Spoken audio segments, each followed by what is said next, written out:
Hello lovely people and welcome back to this week's new video. I am so excited, number one, because this is my first sit-down video filming with my haircut, so it feels really good. But also I know this video is really late because this is going to be a video about my 2019 favorites and it's actually February. Better late than never though, and I'm really excited to share with you my top 10 favorites. The order that I will be talking about them today will be in the order that I read them. So the first book I will mention is a book that I read earlier on in the year, and the last book is obviously going to be a book that I read later on in the year. Alright, so without further ado, let's just get into it. My very first book is A Little Life by Hanya Yanagihara. I have talked about this book a couple times on my channel, and I think when mentioning my favorites, this definitely had to be on the top of my list. It follows four characters, JB, Jude, Willem, and Malcolm, and they meet in college, and it follows a decades-long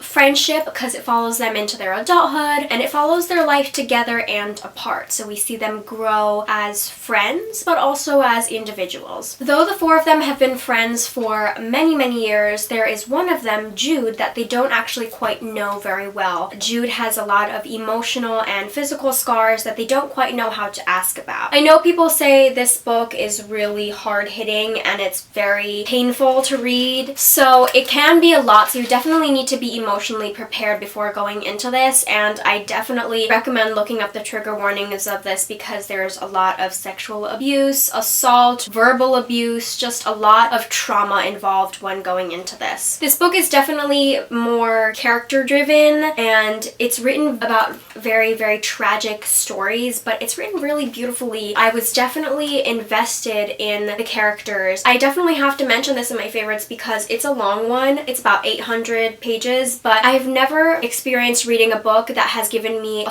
very strong emotional reaction. So this is the first book that actually made me really cry. I cried multiple times. Reading this book, I cried all over the city. Reading this book, like on the subway. And I also went to bed thinking about these characters and what I could do to help them. I'm literally thinking about a fictional character and how I can save them. That is how much I cared about Jude. It was filled with such unforgettable and complex characters that stay with you forever. The second book that I'm talking about I actually do own, but I believe my sister might be reading it, which is why I don't have the physical copy of it. I do have the sequel here, but it is The Kiss Quotient by Helen Huang. Stella is a boss bitch and she is amazing at her job, but she has no clue what to do when it comes to men, sex, and relationship, dating, and it doesn't help that she also has autism. She can feel very uncomfortable around new people. So instead, Stella decides to hire Michael, who is an escort, to help her just teach her about what to do, things to talk about. First of all, I'm very excited because I want to be able to support Asian and Asian American authors, so I definitely wanted to pick that up. It's also an own voices story. I really love the smut in this one. I think it definitely helped me to get more into adult romance, which I had never had before, and this was kind of my first exposure into that, and I very much enjoyed it. The third book is also part of a series that I discovered this year. Although being a fan of witty novels for many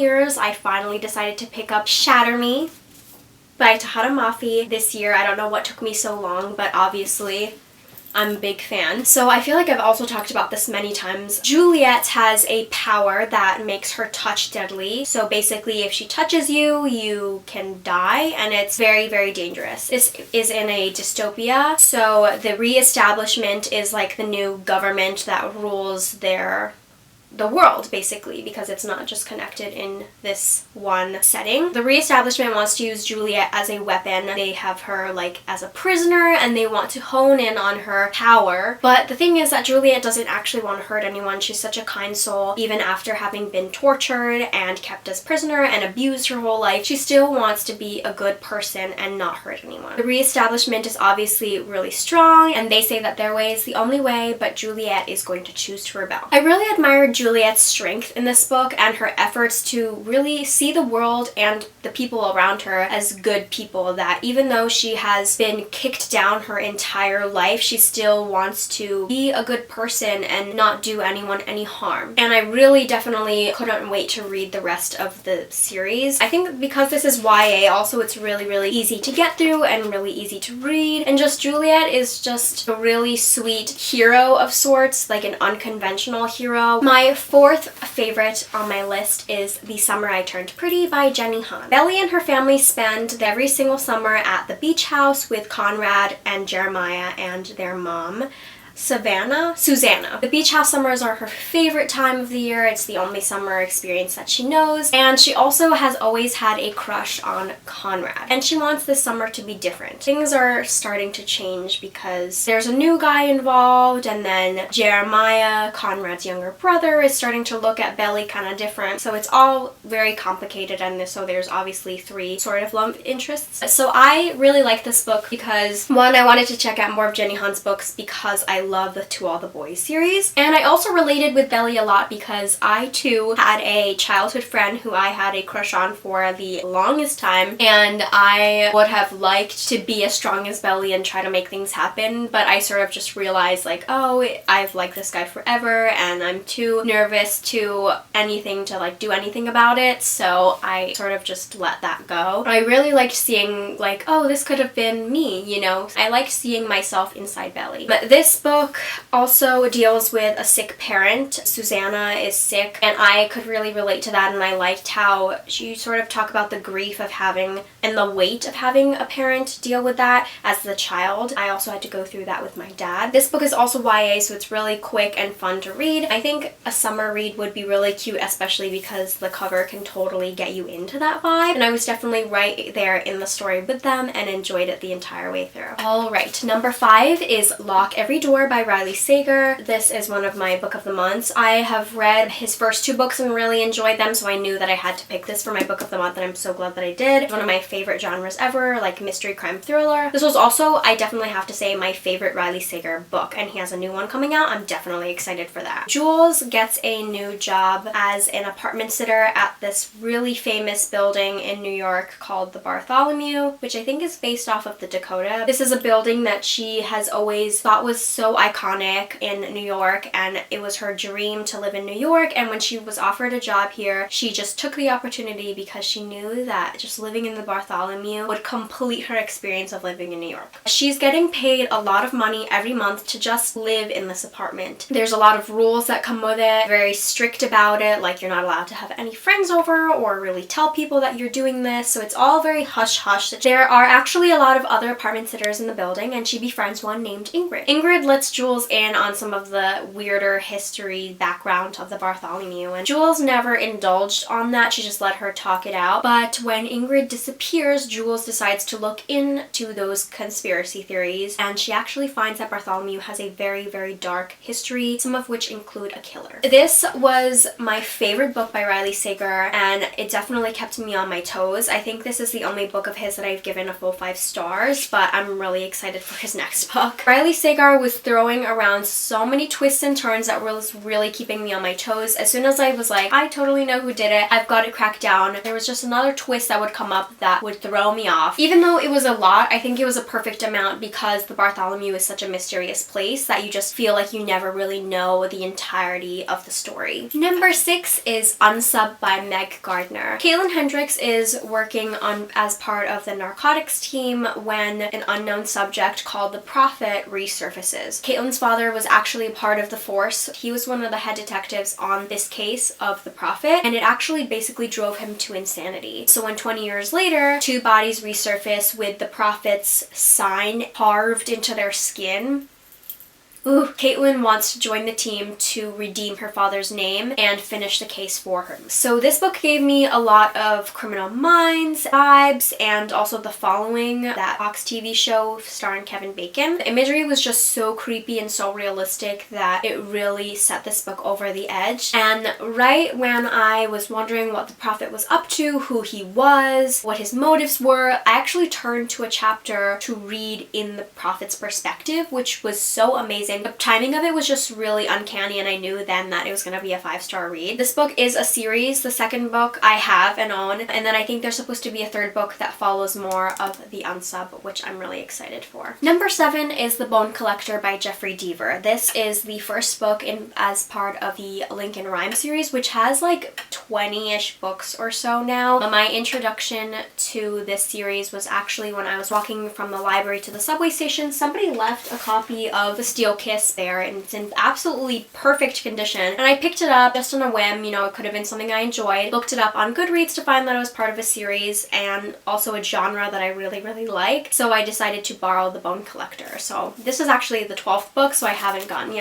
to it yet. I'm only on book 5 right now. Lincoln Rhyme is, or was, one of the best criminologists in the world, but I don't know, but he's definitely the best in his field, and he's based out of New York City. But an accident on one case actually left him in a wheelchair. He has very limited movement. He can only move like his left ring finger and a little bit of his neck, and of course he can talk. Obviously he had to leave the force because of injuries, but when the Bone Collector strikes, Amelia Sachs is there. She is one of the first officers called to the scene, and she ends up convincing Lincoln Rhyme to get on this case to help him catch the Bone Collector, that he is the only one who could help them because he is just really great at his job. And so the other books, part of the Lincoln Rhyme series, Lincoln and Amelia are the duo in them. Each book follows a different case as far as I can tell, so you don't actually need to read them in order, but I just have a preference to do so. I had never read a book within the mystery crime thriller or the crime genre that was very, very procedural, which I thought was really cool. I know Jeffrey Deaver used to be a lawyer, so he definitely has a lot of that background that helps into him writing these books. I really took my interest into forensic science and ran with it. I did have an interest in going into that field for college, especially I thought about that being my major, like forensic science. The book being told in multiple perspectives, not just also Lincoln, but also Amelia, the perp, really allowed for me to be fully immersed into this world, this case, and it made it all the more thrilling and exciting. There were perspectives written from the murderer as well as the victim, which was really, really thrilling, like goosebump worthy thrilling, but it made it really, really interesting because I hadn't quite read any books a lot like that. It really caught me by surprise. It really allowed for me to enjoy the rest of the book. I couldn't put it down, and I'm really, really glad that the Lincoln Rhyme series has so many books in it because it means that I can just keep enjoying it. Book number 8 is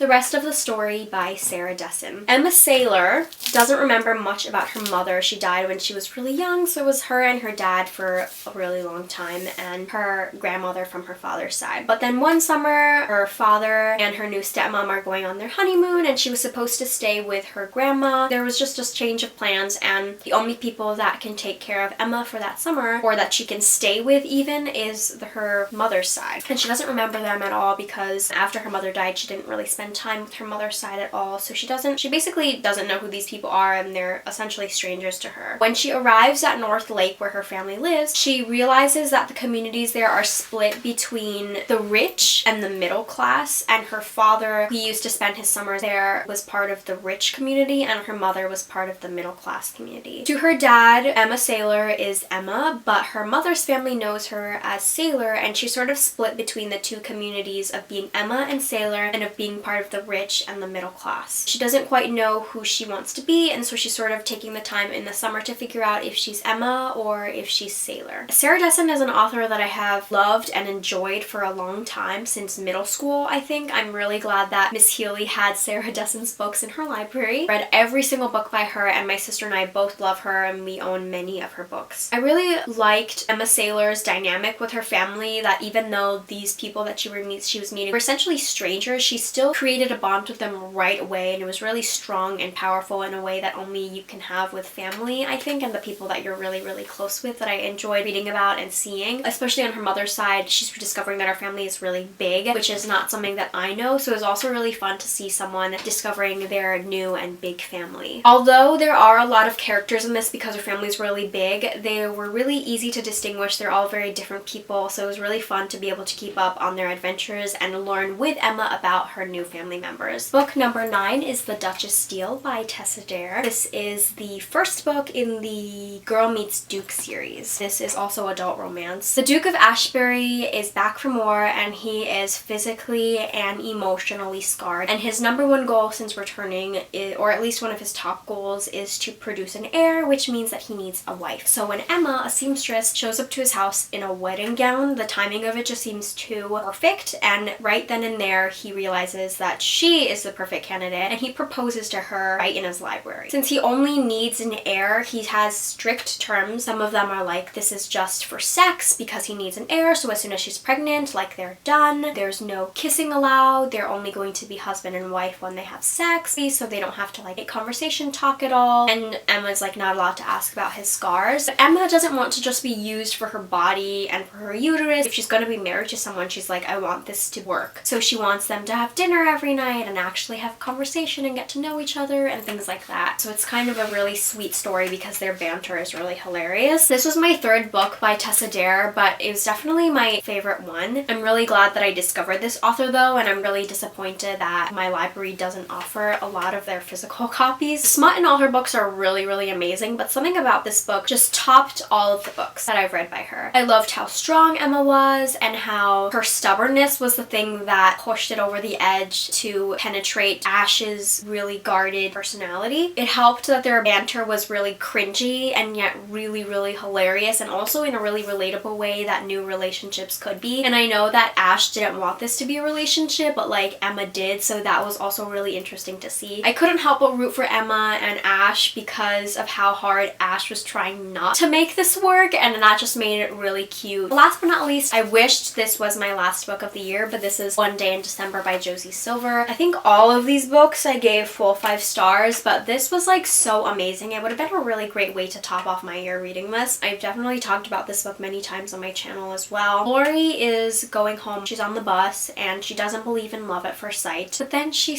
meets eyes with this guy and she just knows he's the one, that he's like this perfect guy and that they're destined to be together. And then her bus pulls away. So for a year, Lori searches bus stops and cafes all over London looking for this one guy, and just when she's about to give up and she knows that she's never gonna find this guy, she meets him at a Christmas party and he's introduced to her as Jack, her best friend and roommate Sarah's new boyfriend. So it follows them over 10 years and their friendship together and how they have to make that work for Sarah's sake, and missed opportunities, roads not taken, etc, etc. This book can definitely be perceived as a super cheesy book. I've heard it referenced to as like a Lifetime movie, which I totally understand, but I loved this so much. At first this book was running at 4 stars, but at 3:21 a.m. I couldn't put this book down, so I was reading that late. I was reading page 321 and I started crying. I'll include photos of me crying. Then and there I knew that this was going to be 5 stars because just like A Little Life, this book really got a strong emotional reaction from me, which is very rare. I knew that like something like that had to be really amazing. I was really emotional that week for some reason. Like I watched Little Women that week too and I was just crying the entire film. But still, I really enjoyed reading about Lori and Jack. I was disappointed and frustrated through a lot of this book, but it was just because I was rooting for Lori and Jack and I just wanted them to be together so badly. I was just invested in them so much. I also really liked Lori and Sarah's friendship. Like Lori was trying really hard to be a really good friend to Sarah, but she just happens to be in love with her best friend's boyfriend, which is really hard. And I would definitely say they're very different people, which reminded me a lot of my own friendships and how even though you're really different people that you somehow make their friendship work. Definitely don't read this if you're not a fan of cheating, because it's not like physical cheating. This book is a romance, but it's definitely not smutty at all. If anything, there's emotional cheating, but it's written in a way where obviously you want to root for these people, and I didn't quite mind the cheating. Sorry, but I just really enjoyed this book and Jack and Lori. I'm so happy that I own the majority of the books that are my favorites of the year. I own 8 out of 10 of them, which I'm really excited about. And so please,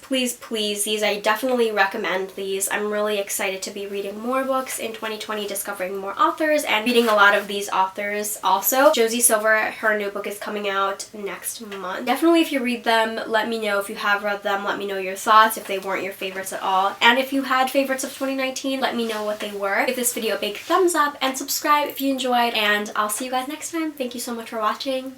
Bye!